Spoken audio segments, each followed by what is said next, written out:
माता, जिस प्रकार एक बार बाण छूट जाए तो फिर उसे लौटाया नहीं जा सकता, उसी प्रकार महादेव की क्रोधाग्नि को भी लौटाना असंभव है। ना ही उसे रोका अथवा शांत किया जा सकता है, किंतु उसे एक नियत स्थान पर अवश्य बांधा जा सकता है, जिसका उपाय भी स्वयं ब्रह्मदेव ने सुझाया। ब्रह्मदेव, महादेव की क्रोधाग्नि को शांत करने का शीघ्र कोई उपाय देखना होगा। मैं महादेव की क्रोधाग्नि को दिशा परिवर्तित करने के लिए एक उपाय कर सकता हूं, जिससे सृष्टि भी सुरक्षित रहेगी और उनकी क्रोधाग्नि की मर्यादा भी भंग नहीं होगी। उचित है। समुद्र देव कृपया उपस्थित हो। प्रणाम ब्रह्मदेव, प्रणाम नारायण, प्रणाम समस्त देवतागण। समुद्र देव, अब आप ही महादेव की क्रोधाग्नि को अपने में समाहित करके इस सृष्टि का नाश होने से रोक सकते हैं।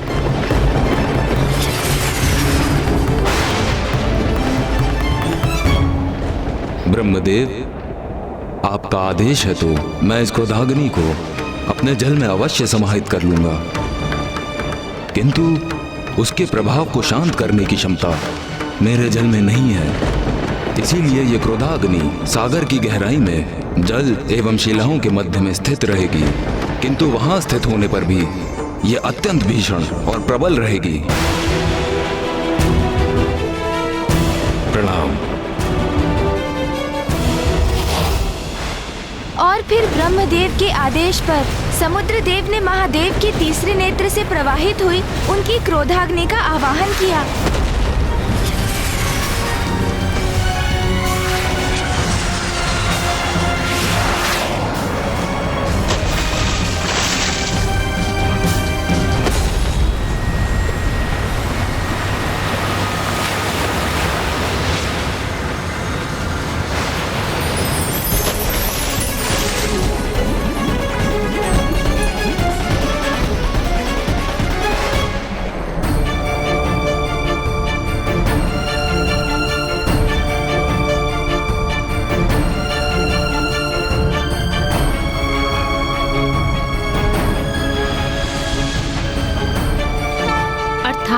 ब्रह्मदेव की युक्ति से और समुद्रदेव द्वारा अपने दायित्व के निर्वहन से सृष्टि की रक्षा हो गई, और उधर गुफा के भीतर माता और महादेव की दृष्टि एक दूसरे के ऊपर जा चुकी थी, अर्थात अब सब कुशल होने वाला था।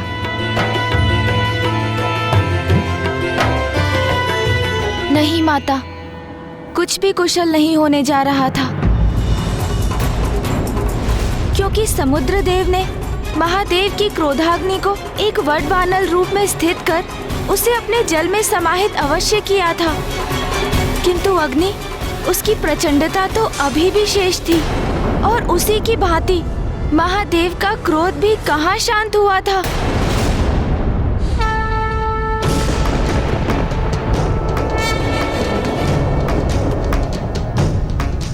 अंततः महायोगी जी अपने चिर ध्यान से बाहर आ ही गए। मुझे आपसे कुछ महत्वपूर्ण वार्ता करनी है प्रभु। प्रभु, प्रभु, प्रभु, स्वामी,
महादेव चले क्यों गए?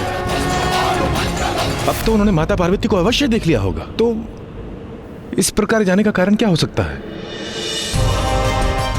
उनकी क्रोधाग्नि का प्रभाव भले ही सीमित हो गया है, किंतु उनका क्रोध कामदेव को भस्म करने के पश्चात भी शांत नहीं हुआ है।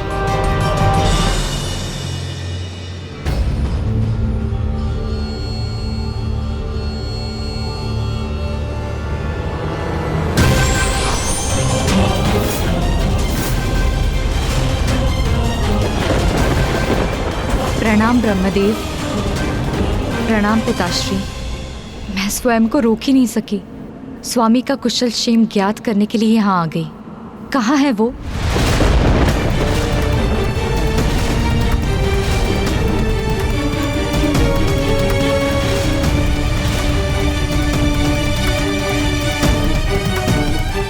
अब सभी इतने शांत क्यों हैं? कुछ कहते क्यों नहीं? स्वामी कहाँ हैं?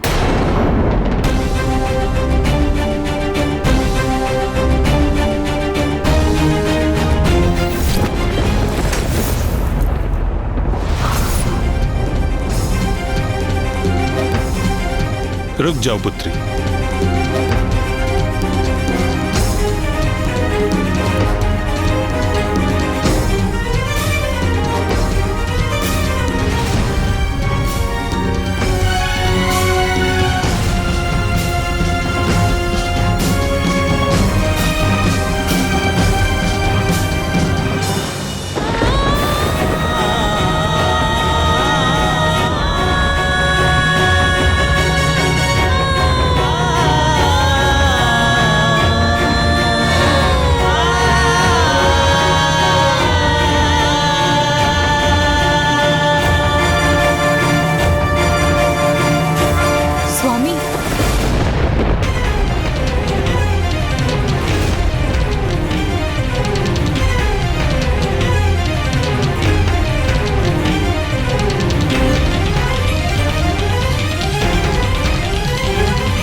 पत्नी की अंतर्दृष्टि उसे उचित संकेत ही देती है।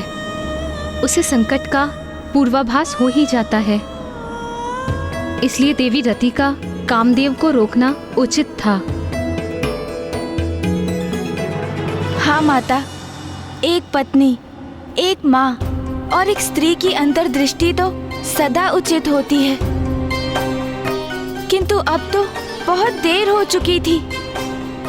एक ओर तो कामदेव ने महादेव और माता पार्वती को एक साथ लाने के प्रयास में स्वयं के प्राण गंवा दिए थे, तो वहीं दूसरी ओर महादेव माता पार्वती को देखकर भी उन्हें अनदेखा कर वहां से चले गए और गुफा के मुख में देवी रति एक भिन्न सत्य को लेकर शोकाकुल थी। माता के विपरीत उनका संपूर्ण जीवन बिखर चुका था। स्वामी! स्वामी! स्वामी! स्वामी! स्वामी! पुत्री रति, पुत्री, स्वामी, मैंने कहा था आपसे कि मुझे अपशकुन का आभास हो रहा है, परंतु आपने मेरी एक नहीं सुनी। किंतु मुझे आपको यहाँ आने ही नहीं देना चाहिए था।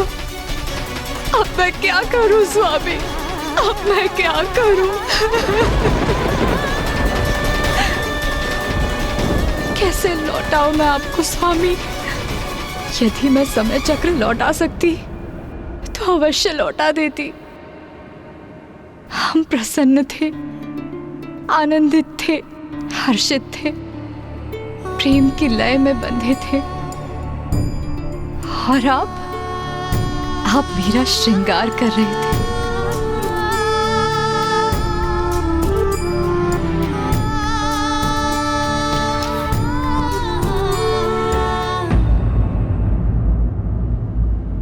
और फिर आगमन हुआ देवराज इंद्र का।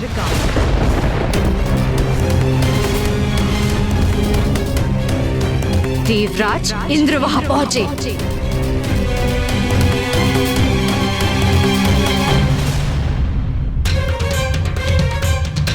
अब आपने अपने नेत्र क्यों झुका लिए हैं देवराज इंद्र? जब आप मेरे पति के पास गुहार लगाने आए थे तब आपके नेत्र नहीं झुके। जब आप मेरे पति के साथ मित्रता की दुहाई दे रहे थे तब भी आपके नेत्र नहीं झुके। जब आपने जगत कल्याण और देवताओं के रक्षा का कारण बताकर मेरे स्वामी को विवश किया था तब भी आपके नेत्र नहीं झुके। तो अब क्यों, किस बात की लज्जा आ रही है आपको? अब आपके नेत्र क्यों झुके हैं? मैं नहीं चाहती थी कि स्वामी यहाँ आए। मैंने बहुत प्रयत्न किया था उन्हें रोकने का, किंतु आपके पास तो सहस्त्रों कारण थे उन्हें मनाने के। क्या कहा था आपने मुझसे कि उन्हें कुछ नहीं होने देंगे, उन्हें सुरक्षित रखेंगे। मेरा विश्वास कीजिए, कामदेव को कोई हानि नहीं होगी। वचन दिया था ना आपने इंद्रदेव, तो क्या हुआ उस वचन का? यहाँ सब देवता सुरक्षित हैं, लेकिन मेरे स्वामी भस्म हो गए। ऐसी सुरक्षा की थी आपने उनकी। आप मेरे पति की मृत्यु का कारण है इंद्रदेव। आप तो देवराज है ना, तो मैं इस बात की साक्षी हूँ कि देवराज के वचन का कोई अर्थ नहीं। आप मेरे निवास पर आए, मेरे समक्ष खड़े रहे, मुझे वचन दिया, मुझे आश्वस्त किया और मेरे पति को मेरे सामने लेकर गए। इसीलिए आप ही मेरे और मेरे पति के दोषी हैं। कुछ नहीं सुनना है मुझे। आप अपना वचन निभाए, जीवित कीजिए मेरे पति को। देवीरती, जो आप समझ रही हैं वास्तव में वैसा नहीं। अब आपके मुख से मैं और कुछ सुनना नहीं चाहती। आपने वचन दिया था ना मुझे कि मेरे पति की रक्षा करेंगे, रक्षा करेंगे। दिया था तो नहीं दिया था देवराज?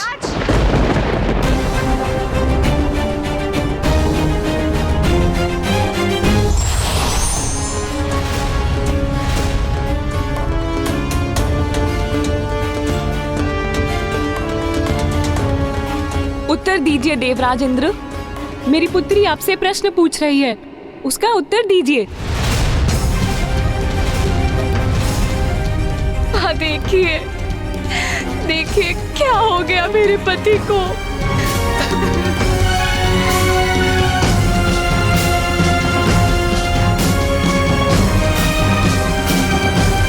स्वामी, अब आप ही कुछ कीजिए स्वामी। नहीं प्रिय, मैं कामदेव को पुनः जीवित नहीं कर सकता। उनका अंत महादेव की क्रोधाग्नि से हुआ है और मैं महादेव की इच्छा के विरुद्ध नहीं जा सकता।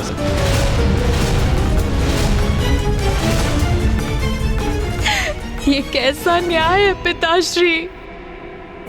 इंद्रदेव ने मुझे आश्वस्त कर ये कहा था। देवीरती, आप नारायण की पुत्री हैं। आपको कदापि चिंता नहीं करनी चाहिए। ये क्या कर दिया देवराज इंद्र आपने? इतनी भयंकर योजना बनाने के पूर्व आपने एक बार मुझसे या ब्रह्मदेव से पूछना उचित नहीं समझा? आप सभी देवताओं के मुख पर ग्लानि का भाव देखकर मुझे आभास हो रहा है कि इंद्रदेव की योजना में आप सभी सम्मिलित भी थे और उन्हें आपका समर्थन भी प्राप्त था।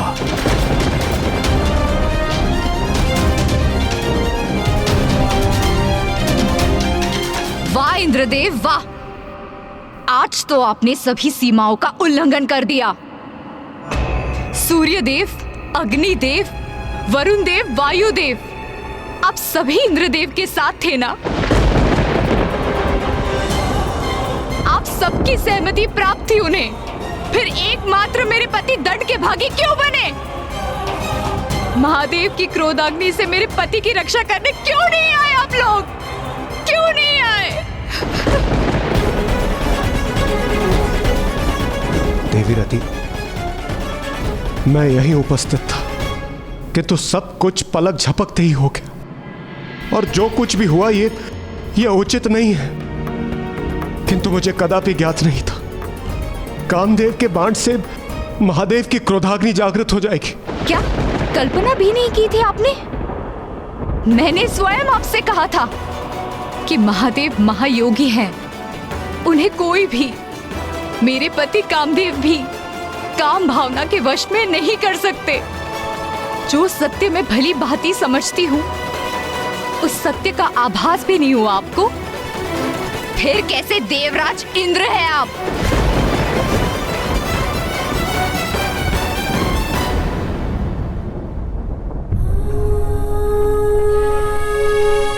जिनके कण कण में प्रेम का वास था,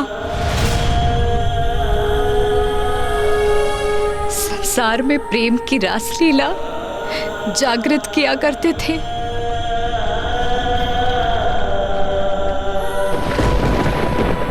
कितनी अपार पीड़ा हुई होगी स्वामी को, कितने तड़पे होंगे वो, जब आप देवताओं के कारण महादेव की क्रोधाग्नि ने भस्म किया होगा उन्हें। और आप सभी ने तनिक भी इस बात का विचार किया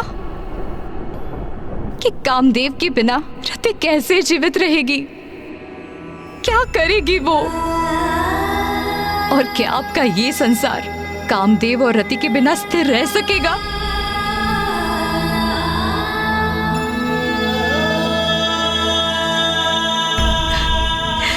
क्या हमारे बिना संसार में नवीन प्राणियों का जन्म हो सकेगा?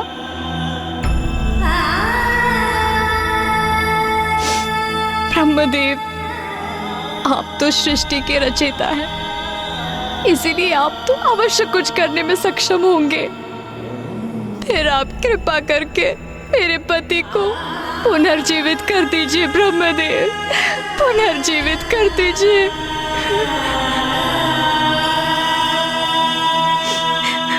पिताश्री, आप तो पिता है ना मेरे, आपका जामाता मृत अवस्था में है, फिर आप क्यों नहीं जीवित कर रहे उन्हें?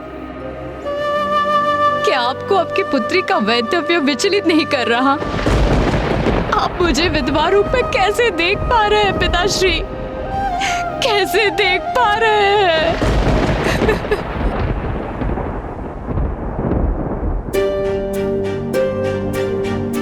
नाथ, हमारी पुत्री बहुत कष्ट में है, उसका कष्ट दूर करने का कोई उपाय कीजिए। नहीं प्रिय, इसमें मैं सर्वथा असमर्थ हूं।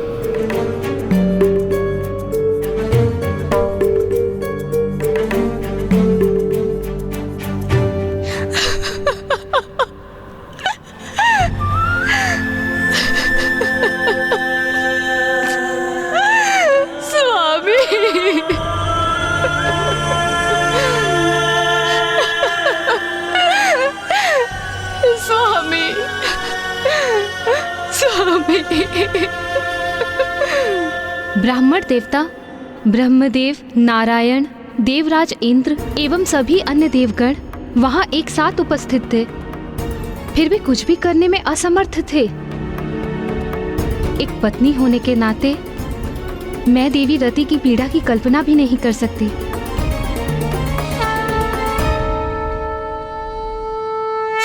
तो क्या अब कुछ भी नहीं हो सकता था? किंतु कामदेव से रहित संसार में तो असंतुलन स्थापित होता ना। जब सर्वत्र निराशा का अंधकार छाया हो, तभी तो भगवान में विश्वास की परीक्षा होती है। और वहां छाए उस अंधकार में भी आशा की एक किरण थी। ब्रह्मदेव और नारायण को ये भली भांति ज्ञात था कि यदि उस स्थिति को सुधारने हेतु कोई कुछ कर सकता था तो वो एकमात्र माता आदि शक्ति ही थी।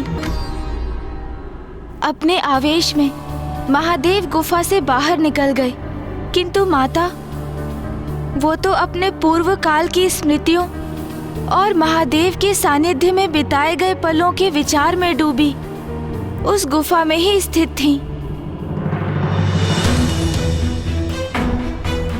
देवी पार्वती, अब समय आ गया है, स्वयं को पहचानिए, क्योंकि अब आगे जो कुछ भी करना है आपको ही करना है।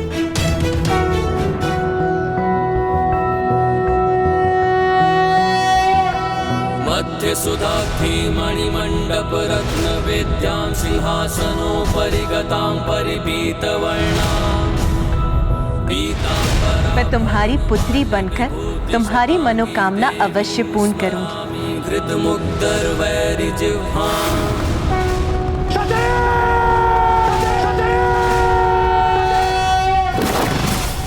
जिसे सदैव भूत प्रेत पिशाचों से घिरे रहना प्रिय हो, वो मंगलकारी कैसे हो सकता है? अरे वो तो अमंगलकारी है।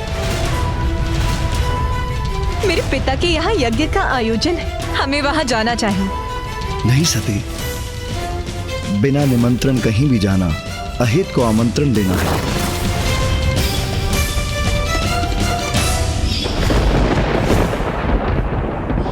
मैं जो तीनों लोकों को नियंत्रित करती हूँ, मैं जिनसे त्रिदेवियों अर्थात देवी लक्ष्मी, सरस्वती और पार्वती की उत्पत्ति हुई है, एकमात्र मैं ही महादेव की पत्नी बनने के योग्य हूँ। मैं आदि शक्ति शैलपुत्री पार्वती के स्वरूप में पुनः जन्म लूंगी।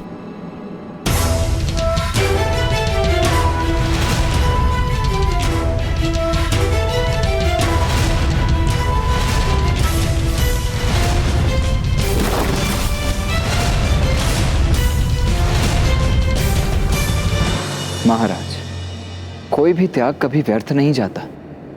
सबसे बड़ी परीक्षा में भी माता और महादेव की कोई ना कोई लीला छिपी ही होती है। और ये अंत कहाँ था? ये तो मात्र एक आरंभ था, क्योंकि अब माता पार्वती को अपने वास्तविक परिचय का आभास हो गया था।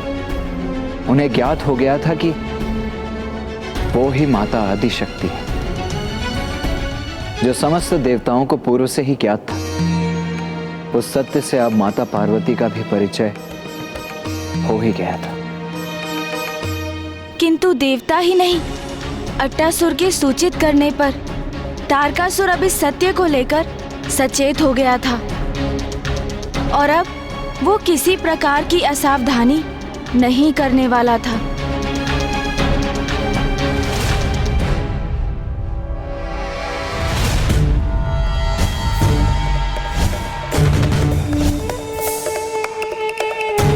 अट्टासुर जी, अभी आपके घाव पूरी तरह से भर चुके हैं। आप कुशल हैं और आपको पूर्ण रूप से स्वस्थ करने के लिए मैंने और औषधि भी दे दी है।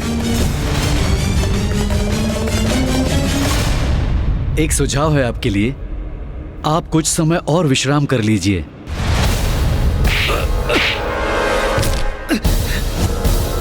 विश्राम? अब तो तभी विश्राम करूंगा जब मेरी मृत्यु होगी।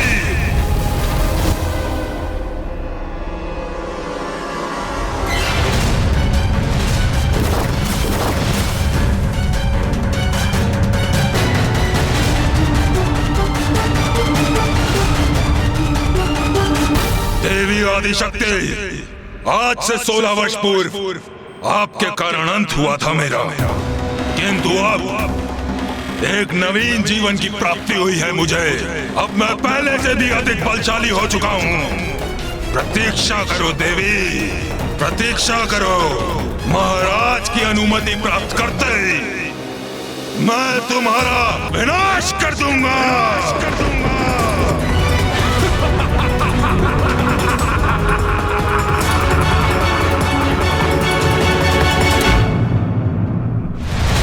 महाराज, अब मैं सर्वथा कुशल हूं और मेरी शक्तियां भी लौट आई हैं। आप मुझे जाने की अनुमति दें ताकि हम उन देवी शक्तियों को उचित शिक्षा का पाठ पढ़ा सकें। 16 वर्ष पूर्व भी तुमने यही कहा था टसर।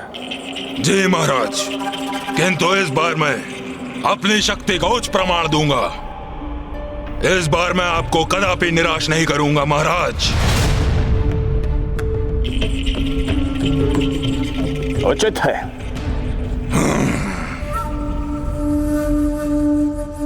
किंतु तुम अकेले नहीं जाओगे टसर।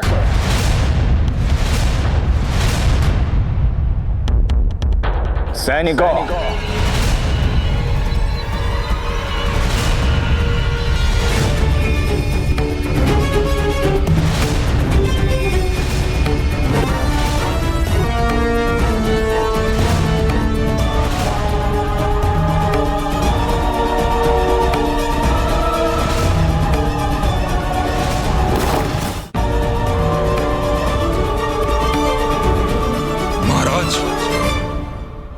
ये क्या है और कौन है इसके भीतर?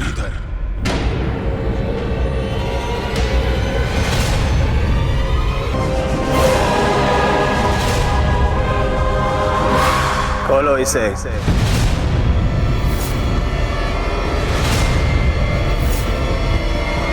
खोलो इस संदूक को।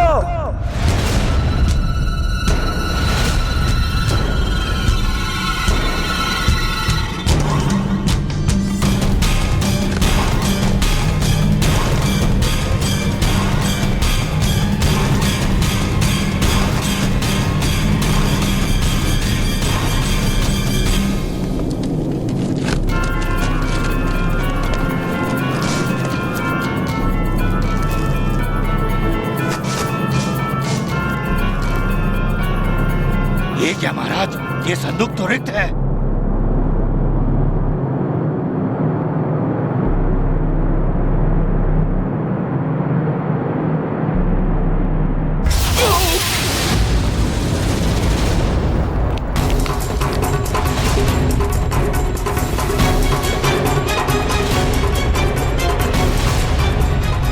ये कौन सी शक्ति थी इसके भीतर जिसने उस सैनिक को ही भीतर खींच लिया और उसे अपना आहार बना लिया?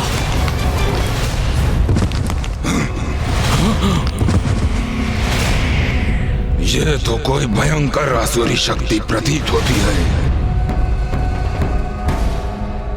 कारिका! कारिका!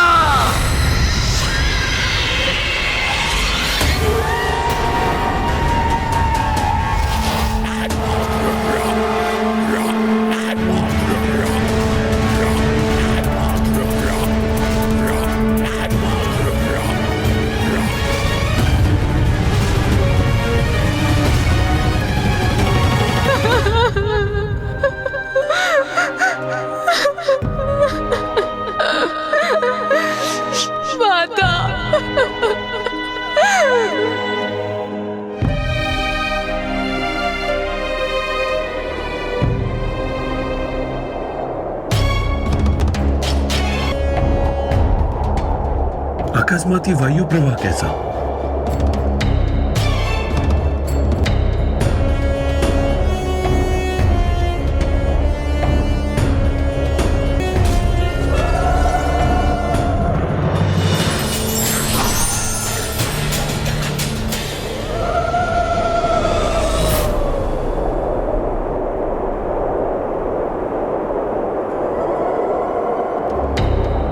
अब वो समय आ गया है जिसकी हमें कब से प्रतीक्षा थी।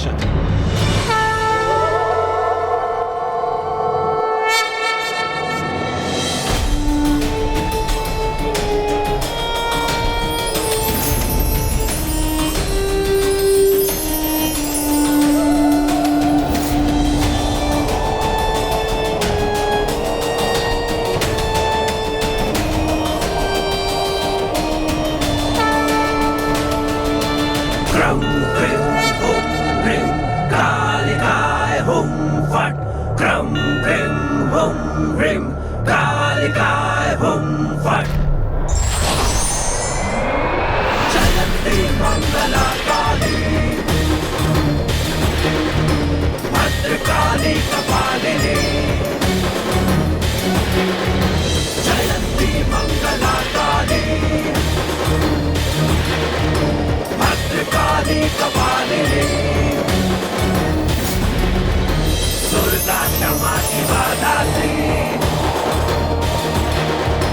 स्वाहा स्वधा नमोस्तुते दुर्गा क्षमा शिवा धात्री स्वाहा स्वधा नमोस्तुते गौर स्वरूपा काली भवानी भद्रकाली चंद्रमुंड संहारी रक्त बीज कौमारी तू स्वाहा शक्तिशाली देश मुक्त बलशाली खप्पर वाली कपाली नियति को कोई नहीं टाल सकता, किंतु व्यक्ति को सजग रहकर परिस्थिति का सामना करना चाहिए।